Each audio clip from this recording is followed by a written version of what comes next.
Thanks for joining me today. In our last video, we learned about the mole and what it was, and that it was a counting number. And today we're going to do some mole conversions, how to convert from one quantity to moles and how to convert from moles to another quantity and back and forth. So that's what we are working on today. So before we do that, if you remember, one of our conversion factors was talking about molar mass. And so we need to look at the molar mass of compounds. The molar mass of elements are pretty easy. We simply look at the periodic table and get the mass off the periodic table. But for compounds, we have to take the masses from the periodic table and put them together. So the first thing you have to do is multiply the mass of the element by how many atoms of the element are in the compound. And then you do that for every element in the compound, and then we add them all together. So this is how we find the molar mass of a compound when we are looking for it to find our molar mass for our conversions. So let's do a couple of examples of those. So our first example we're going to do is octane, C8H18. Okay, so to follow what we need to do is find the mass of each element and multiply it by how many times those elements occur. So I have carbon, and according to the periodic table, we look at the periodic table, carbon's mass is 12.011. That's its atomic mass, and I have 8 of those, so I'm going to multiply that by 8 and get an answer. And so I take my calculator and I get 96.088. And then I have hydrogen has a mass of 1.008, and there are 18 of them, so I'm going to multiply by 18. And that gives me 18.144. I then have to add these two together. So I have 96 grams of carbon and 18 grams of hydrogen in this compound. So I'm going to add these numbers together to get an answer of 114.232. And since it is a molar mass, the unit on that is grams per mole. Now, normally when we do all of our addition or multiplication, we would round numbers off. But because this is a constant, these are constants, and the end result is a constant, an accepted value, so we are not going to round these off. I'm going to leave it as 114.232 grams per mole. That is the final answer for the molar mass for octane. So we just find the mass of the element times however many times that element occurs. We do that for each element, and then we add them together. Let's do another example. So in this example, we're going to do iron 2 arsenate. So first I want to write down, I have iron, there's arsenic, and there's oxygen. Those are the elements that are in this compound. So the atomic mass of iron, according to my periodic table, is 55.845. The atomic mass of arsenic is 74.922. And the atomic mass of oxygen is 15.999. Now in this compound I have 3 irons, so I'm going to multiply that by 3. And that gives me 167.535. With arsenic, I have 1 arsenic in the arsenate, but there are 2 arsenates, so it's 2 times 1. So there are 2 arsenates there. So when I multiply these out, I get 149.844. And with oxygen, I have 4 oxygens in each arsenate, and there are 2 arsenates. So that means I have a total mass of 4 times 2, or 8 oxygens. 127.992. So I've taken my mass times however many there are for each element, and now I'm going to add them together. So I simply add all these numbers together, and I get an answer of 445.371. And again, we're not going to round anything off because these are all constants. So we're going to ignore significant figures for this. So that's 445.371 grams per mole. And that is the molar mass of iron 2 arsenate. Let's do one more example of finding the molar mass. All right, so for this example, we're going to do peroxysulfuric acid. This is not actually one of the polyatomic ions that we learned how to do, but that's okay. I gave you the formula for it. So we have peroxysulfuric acid is H2SO5. So we know we have hydrogen, we have sulfur, and we have oxygen. And hydrogen's mass is 1.008. Sulfur's mass is 32.066, and oxygen's mass is 15.999. So in this compound, there are 2 hydrogens, so I'm going to multiply that by 2, and that gives me 2.016. And I'm going to multiply 32.066 times, well, there's only 1. So that's 32.066. And 15.999 times 5, because I have 5 oxygens, and that's 79.995. So I now have to add these numbers all together.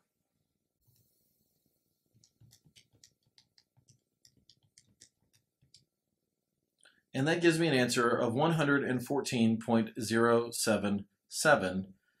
And so my final answer is 114.077 grams per mole. That's the molar mass of peroxysulfuric acid. So finding the molar mass for a compound is not super complicated, but to do mole conversions, we're going to have to find the molar mass of some of our compounds before we can do anything else. Now that we know the way to find the molar mass of compounds, let's go back and look back at those conversion factors that we found in the previous video. We have our 3 conversion factors for moles. 1 mole is equal to Avogadro's number, which is 6.02 times 10 to the 23rd particles. 1 mole is equal to the molar mass, which we just saw how to find for a compound. For an element, it's simply the number on the periodic table. And 1 mole equals the molar volume, which a molar volume is 22.4 liters per mole.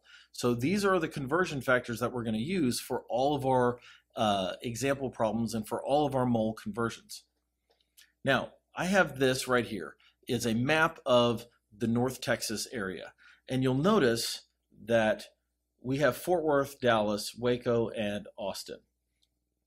Now, I have this here because here in Fort Worth, we know that if we need to get to Dallas, but let's say we have to use Interstate 35. Well, to go from Fort Worth to Dallas, we have to go down to Waco and then back up to Dallas using 35. Now, I realize that's not exactly where it goes, but bear with me, I have a point. If I need to get from Fort Worth to Austin, taking I-35, I have to go through Waco. If I want to go from Austin to Dallas, I have to go through Waco, assuming we have to take I-35. Now, why am I bringing this up? Because this is our roadmap for getting to these 3 places. Our 3 destinations, Fort Worth, Dallas, and Austin, all have to go through Waco to get to the others. And that brings us to our roadmap for mole conversions. If I have my mass in grams and I want particles, then I have to go through moles. If I am at particles and I want volume, I have to go through moles. So all roads lead to moles. Just like over here, all roads lead to Waco. All roads lead to moles. So that is a helpful way to remember, if I want to know where I'm going, I know I have to go to moles first. So in every one of these conversions that you do, you're going to have to go to moles first. So let's do a few examples of how to go from moles to grams, grams to moles, moles to liters. We're going to do a number of examples here. So our first example here is 35.7 moles of copper is equal to how many grams of copper? So I'm going to start off, like we did with all unit conversions, with the number that we're given, 35.7 moles of copper. And the abbreviation for mole is simply MOL. I realize it's only one letter difference, but that's the abbreviation. So 35.7 moles of copper. And I'm going to set up my railroad tracks. And since I have moles of copper here, I'm going to write moles of copper down here.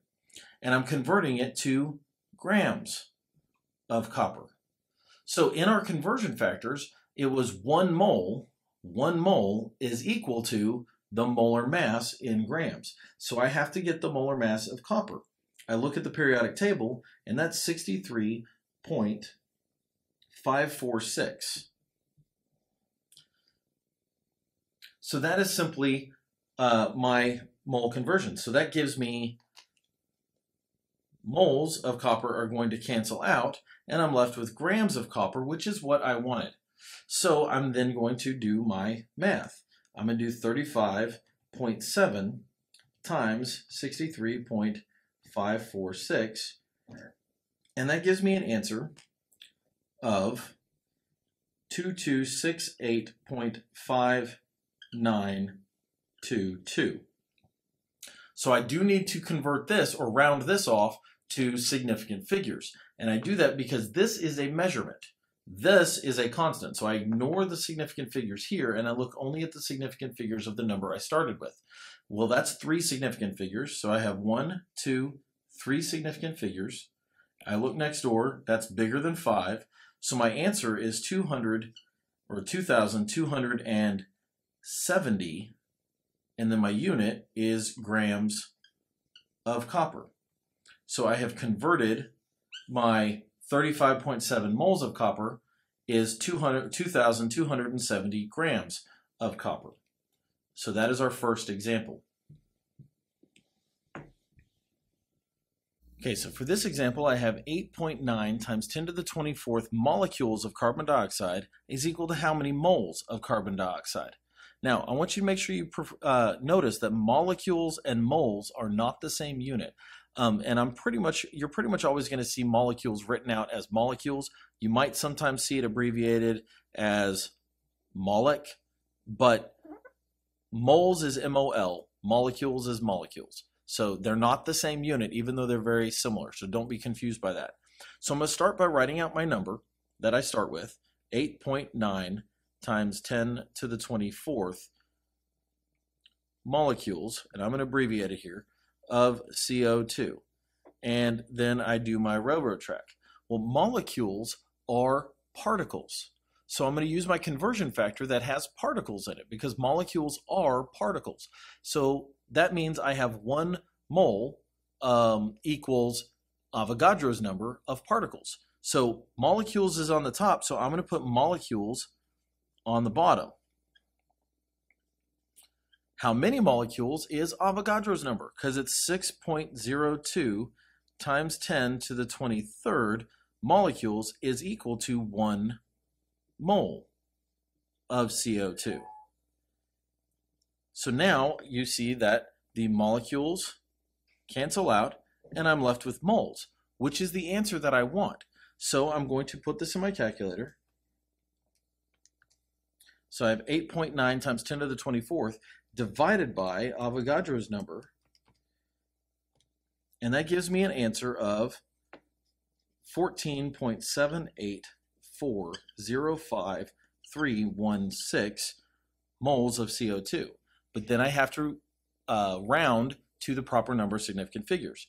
Well, this number only has 2 significant figures, so my answer has to have 1, 2 significant figures. That's bigger than a 5, so it gets rounded up, to 15 moles of CO2. And you'll notice each time I'm writing down my unit along with the substance, the unit and the formula of CO2. That will become very important when we start doing stoichiometry so you don't confuse yourself. So always write down the unit and the substance that you have with it so that you don't confuse yourself in the future.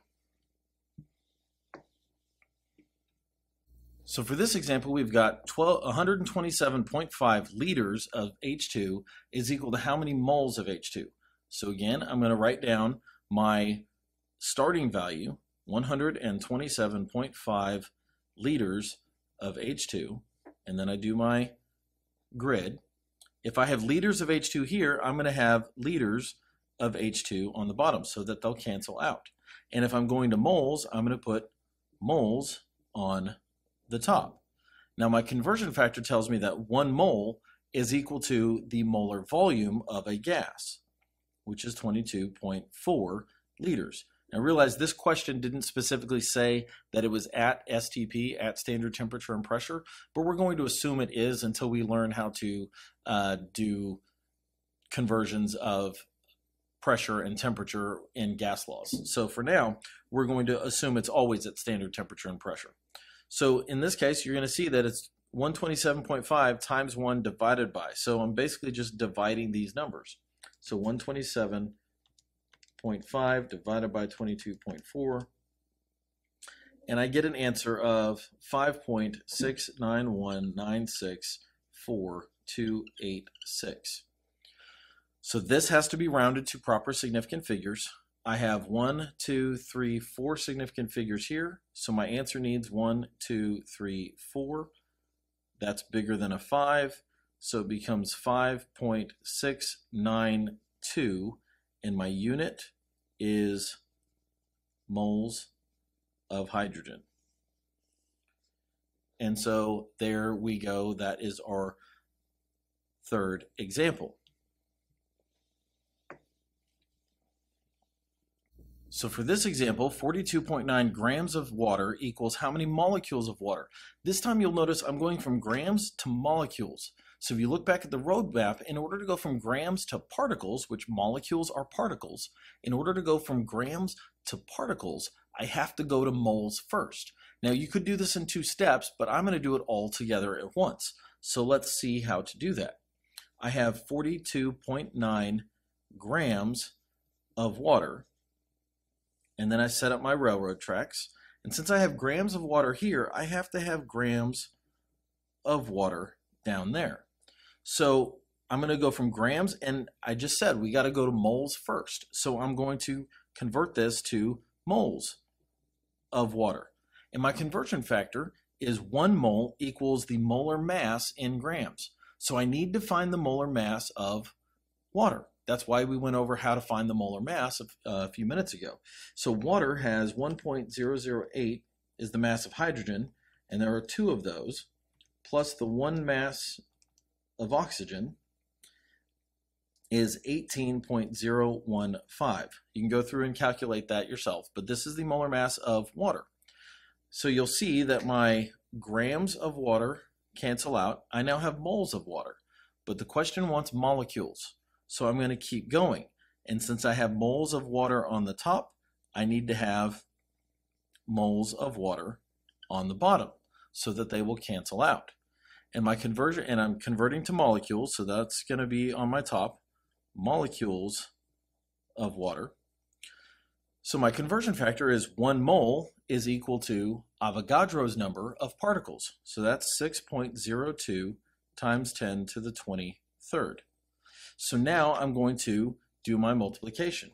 And you'll notice that when I do that, my moles will cancel out. I'm left with molecules. So I'm going to do my multiplication. So it's 42.9 times 1 times Avogadro's number divided by 18.015 divided by 1. And that gives me an answer in my calculator of 1.4335720023 times 10 to the 24th. So I need to round this to proper significant figures. Well, I have 3 significant figures here. So 1, 2, 3 is going to be 1.43. But don't forget that. That's the big mistake a lot of people make, is they can round this number, but they forget to keep the times 10. So we have 1.43 times 10 to the 24th, and then the unit is molecules of water. So 1.43 times 10 to the 24th molecules of water.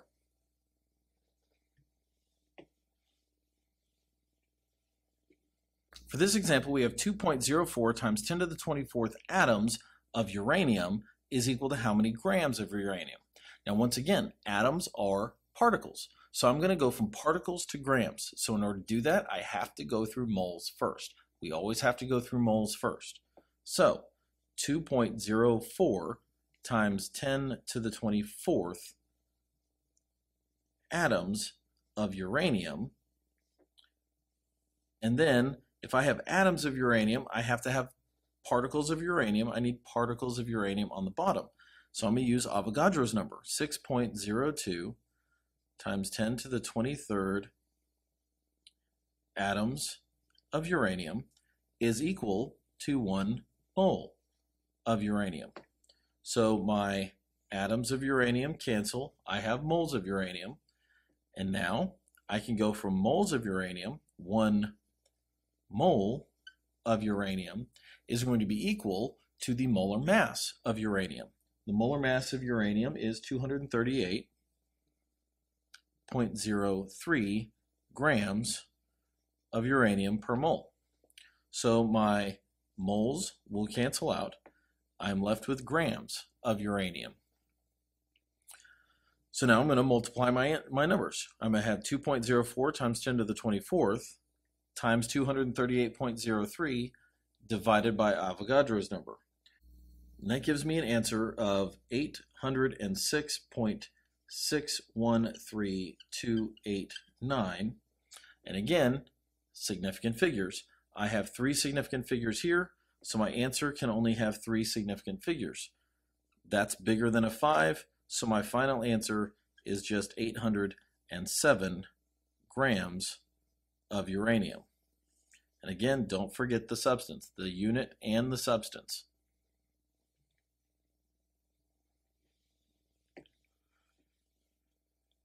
For this example, we've got 47.94 liters of Cl2 at STP is going to equal how many grams of Cl2? This is a gas, so liters of chlorine gas. I don't want grams of chlorine gas. So I'm going to start off by doing 47.9 liters of chlorine.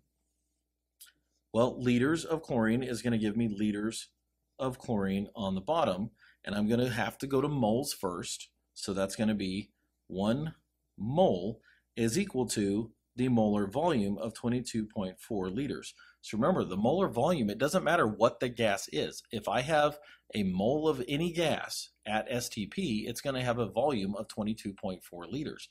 So what the gas is doesn't matter for this step. So that's moles of Cl2. And my liters are going to cancel. I have moles. And so now I continue on, moles of Cl2. So I'm going to have moles of chlorine on the bottom. And up here, I'm going to convert to grams of chlorine. So 1 mole is equal to the molar mass. Now you need to be careful because the molar mass of chlorine is 35.453. That's the molar mass of 1 chlorine. But this is chlorine molecule, so there's 2 chlorines there. So I have to take my mass of chlorine, the 35.453, and multiply that by 2. And that gives me a total mass of chlorine 2 of 70.906. So make sure that you pay attention when you're dealing with those diatomic elements, that if you're trying to find out the molar mass of the diatomics, there are 2 chlorines here. So I have to take the mass of chlorine from the periodic table and multiply it by 2. And so my moles of chlorine are going to cancel, leaving me with grams of chlorine. Now it's just a matter of doing the math with the numbers. So 47.9 times 70.906 divided by 22.4. And that gives me an answer of 151.6248839. And now I have to round it to proper significant figures. So I have 3 significant figures. So my answer needs to have 1, 2, 3 significant figures. I look next door. That's bigger than a 5. So my final answer is 152 grams of chlorine gas. Now, hopefully you have seen from all of these examples that this is not super complicated if you understand how to do that unit conversion that we've already talked about. So once you get the unit conversion down, then it's the same thing. You just use those 3 conversion factors. Important things you have to remember is the words molecules and atoms always refer to particles. So if you have molecules or atoms, whether you're starting with molecules or atoms or you're converting to molecules or atoms, if you have molecules or atoms, you're going to be using Avogadro's number, 6.02 times 10 to the 23rd. If you're using grams or kilograms or any other unit of grams, you're going to be using the molar mass from the periodic table. And if your unit is in liters, you're going to be using the molar volume, 22.4 liters per mole. So those are the things you need to make sure you remember. And keep in mind that the significant figures matter for what you're starting with. Your answer has to have the same number of significant figures as what you end with. Mole conversions are incredibly important, and you do have to convert to moles every time. You're either going to convert to moles or you're going to have moles converting to something else, but you're always going to be going to moles in order to get to something else. Regardless of where you start on that roadmap, you have to go to moles first before you can go somewhere else.